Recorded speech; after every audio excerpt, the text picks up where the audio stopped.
তিনটা গুরুত্বপূর্ণ অঙ্গের একটা, সেখানের প্রত্যেকটা ভবনে ভবনে অমুক ভাইয়ের সালাম নিন, অমুক ভাই জিন্দাবাদ, তমুক ভাইয়ের দোয়া চাই, এগুলো বন্ধ হওয়া দরকার। আমরা দাবি করছি আদালত প্রাঙ্গণে কোনো রাজনীতি থাকতে পারবে না, যেভাবে আমরা দাবি করেছি বিশ্ববিদ্যালয়ে কেউ দলীয় রাজনীতি করতে পারবে না।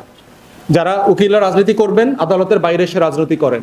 যদি বার অ্যাসোসিয়েশনের বিল্ডিং এবং আদালত প্রাঙ্গণ এই জন্য ডিমার্কেশন করে সীমানা দিয়ে এটা আলাদা করে ফেলতে হবে। কোনোভাবে এটা একসাথে রাখা যাবে না, কারণ এটা মিছিল মিটিং করবার জায়গা না। এটার একটা সোবারনেস থাকতে হবে, একটা সম্বার মুড থাকতে হবে বিচার বিভাগের। এটা একটা আলাদা জায়গা, এখানে ন্যায্যতার একটা ভাবমূর্তি থাকতে হবে।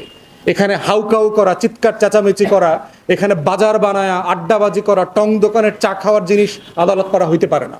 এটা পরিবর্তন করতে হবে বাংলাদেশে। প্রত্যেকটা আদালত পাড়ার আপনি দেখবেন পরিবেশ, টয়লেট, মানে মনে হবে যে আপনি একটা রাস্তার বাজারে আসছেন।